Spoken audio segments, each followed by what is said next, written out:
this person is stealing your peace, it's still a form of grace to keep your boundary. I'm not extending anymore. I think I'm done.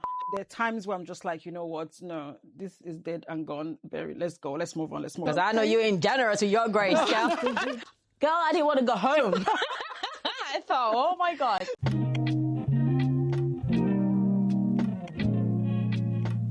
Hi, everyone. Welcome to the Chaos and the Charm podcast.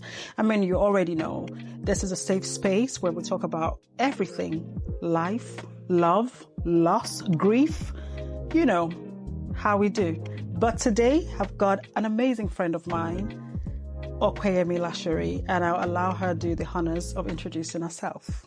Thank you for having me here, Lami. My name is Opeyemi Lashere Olaiwola. You always forget the Olaiwola part. I'm sorry. My husband might just sue you. I'm used to college days. Opilash, you know. So yeah. Thanks for coming today. I have a very favorite side to me, and this is about talking about grace, really.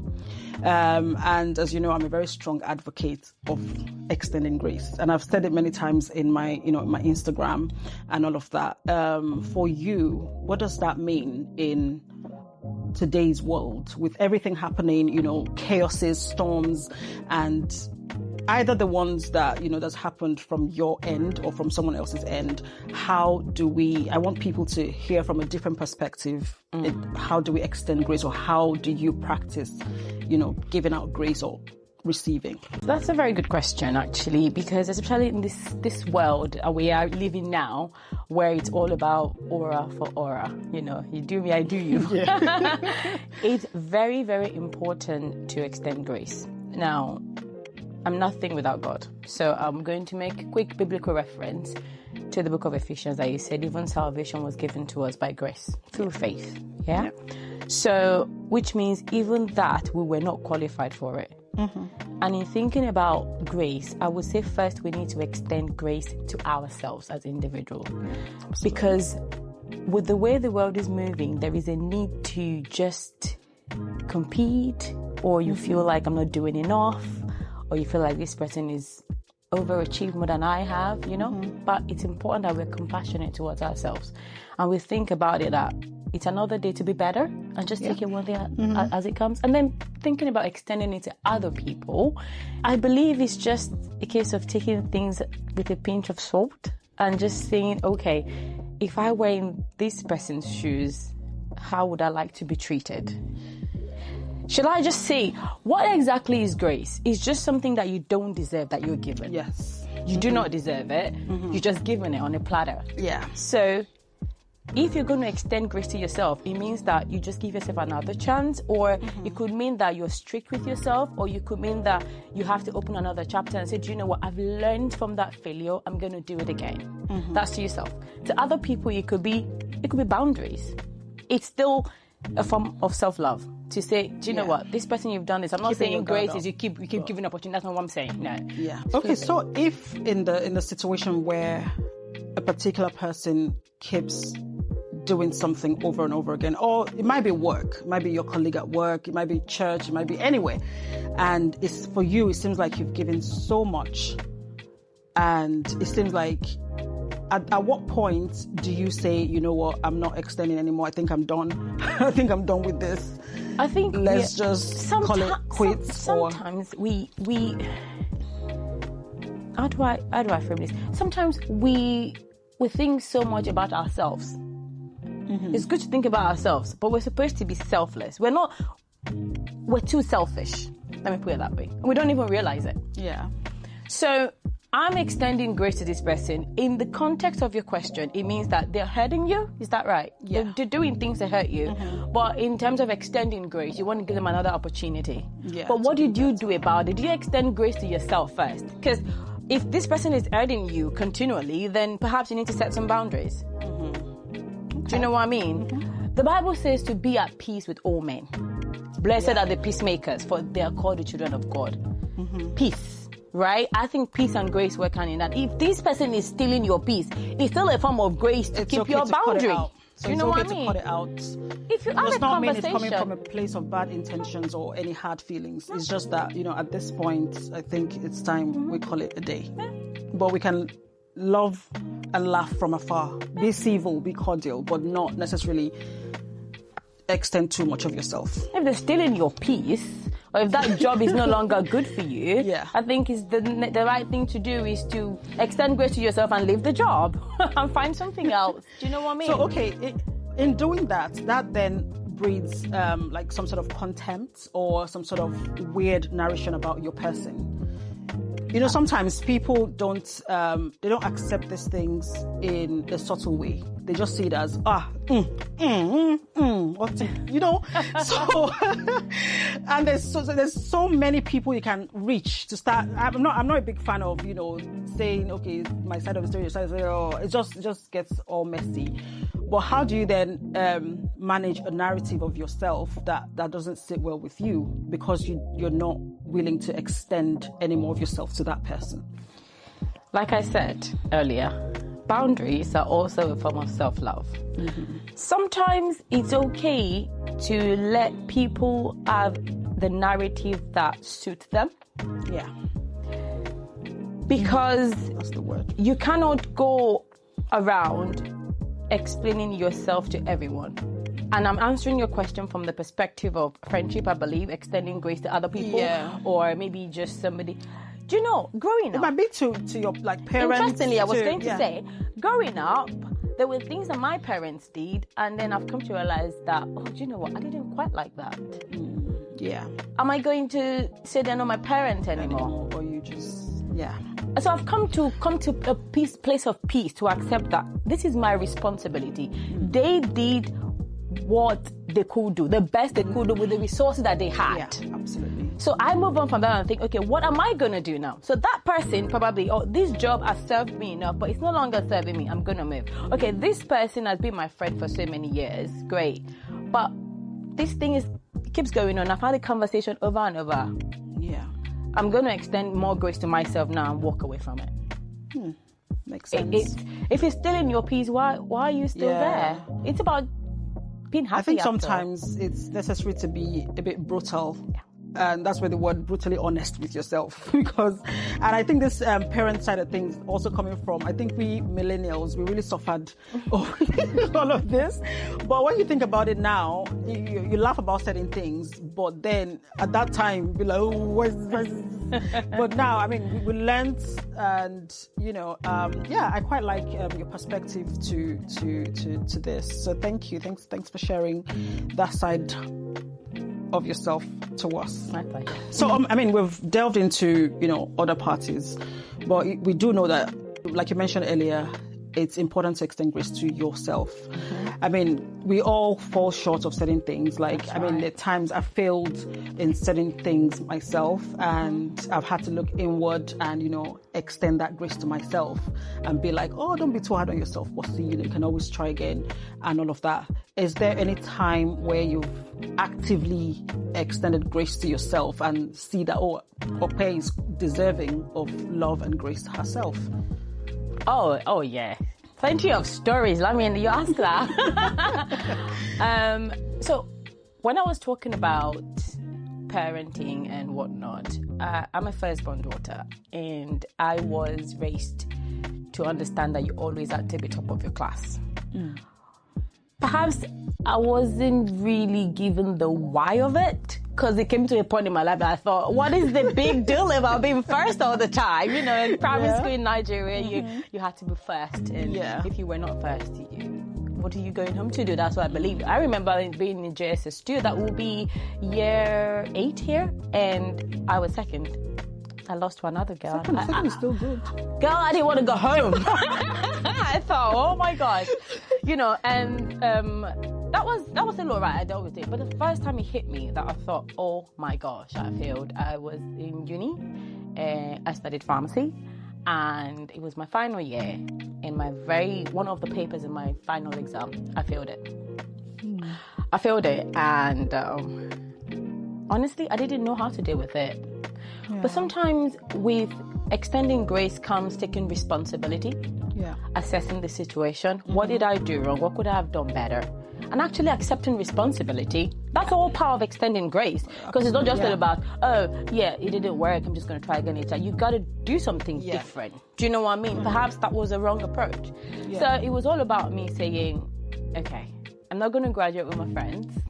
It was going to be a few months apart. It was a lot, honestly, from someone that is a top scholar to that. And that was only a preparatory one for the next year. I wrote so after your 4 years of uni, during the MPharm course, you have to do a pre-registration year, 1 year working, and then you take an exam that qualifies as a pharmacist. Guess who failed that exam? You did? Life was just testing me. Wow. And that top scholar girl started feeling like a failure. And I had to sit down and think to myself, maybe God is teaching me something.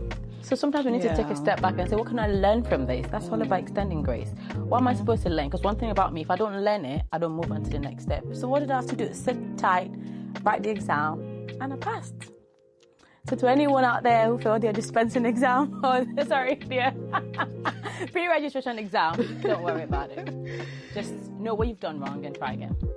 That's just one thing in my life. I think one of the things that I took out of that is accountability of, understand that maybe you shouldn't have taken that step, maybe you shouldn't have gotten into that situation to even start with, and, giving yourself the hard truth that, regardless of whether you are self-deserving of the grace, you still have to do the work to actually receive that grace. And I think that's why we all go back to God, to ask for mercy, to ask for His grace in the next steps of our lives, and that's where purpose comes in and all of that. So well done to you. She's a pharmacist. I had to go to God and say, have mercy, because with mercy and grace I've been thinking. So mercy is saying, God, I don't deserve it, but give it to me anyway. That's mercy. So you're not getting what you deserve.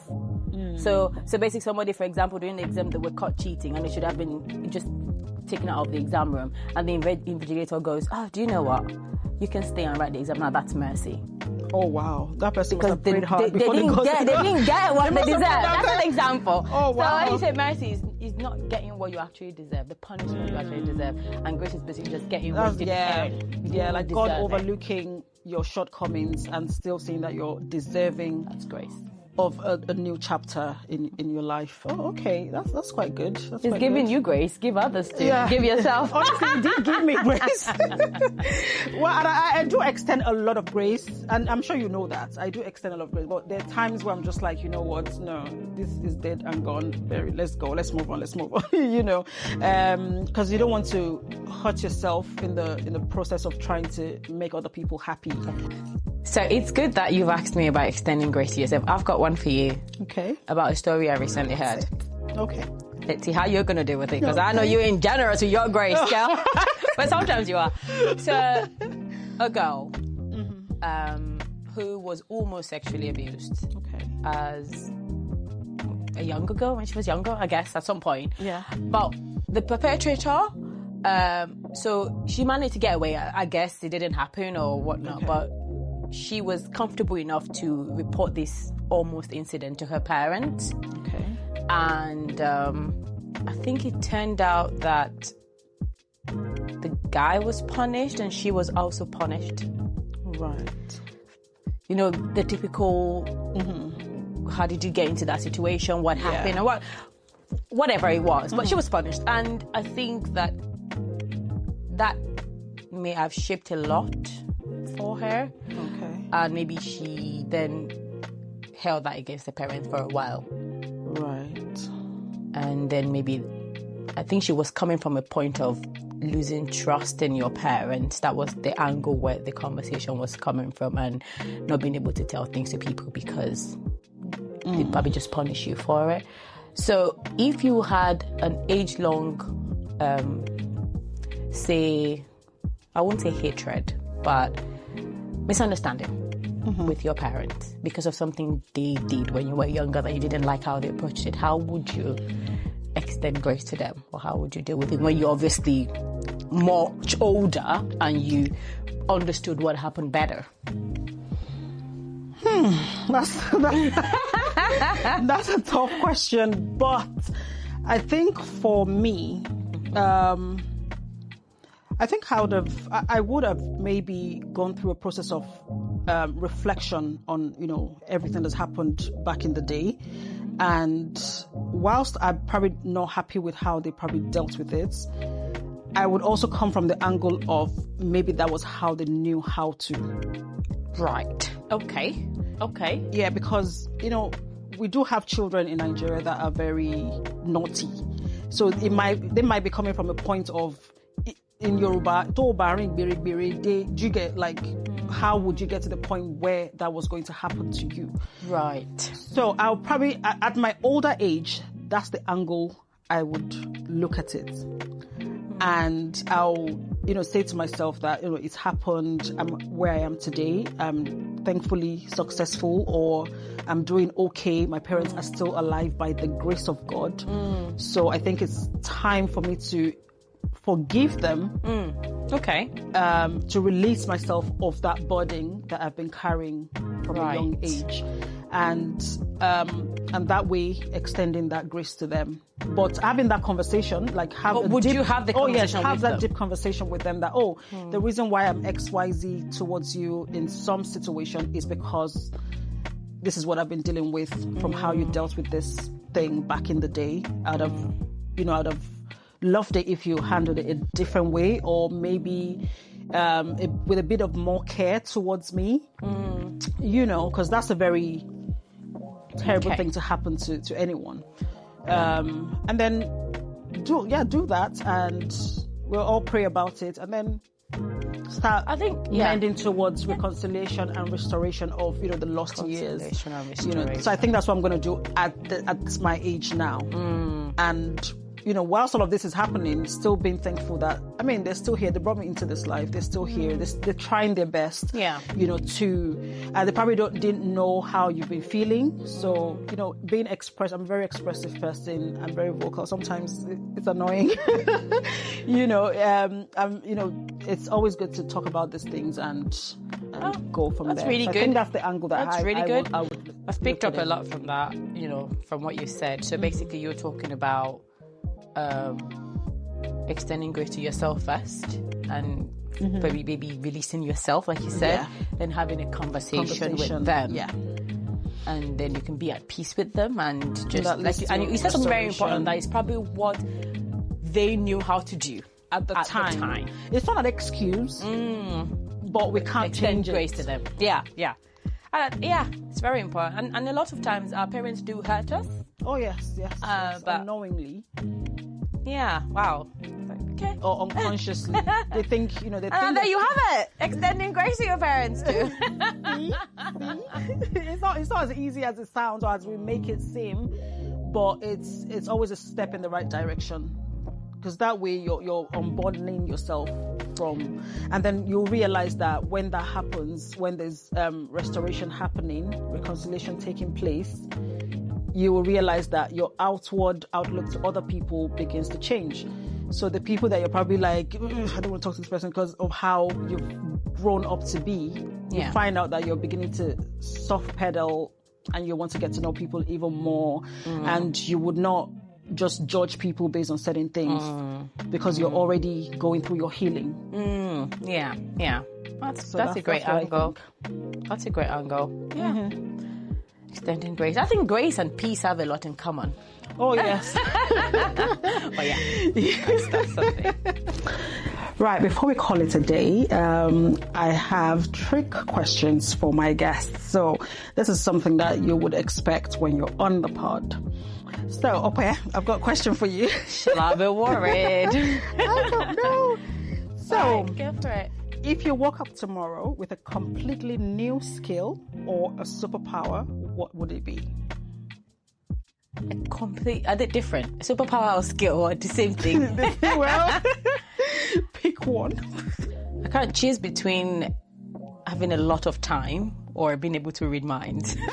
I think I'll take reading minds. No, I think it might be worrying. I think I'd like to be able to go back in time, or just time. Okay. Travel to the future, go back in time, because time is the currency that we've been given to spend here. And I feel like if you have the ability to manipulate it to your own advantage, you can do a lot of things, because then you can see before cancer starts and you can fix it, and you can go back and do. Quite profound. I think it might be time to be able to have time. Okay. Thank you so much, and thanks for coming on the podcast. Thank you for having me. With me today. I've had such a great time, talking to you, and all of that. So, over to you. If you were to wake up tomorrow with a completely new skill set or a superpower, what would it be? I want to know in the comment section. So please like, follow, comment, subscribe on YouTube, the Chaos and the Charm podcast. Would like to, hear your experiences on extending grace or giving it, receiving it. And follow us on Instagram. My name is Olamiposi Hunter, and that's the name on Instagram. And also The Radiant Woman is a sister company to the Chaos and the Charm. So we'll be looking forward to hearing from you. And until next time, I'll see you again.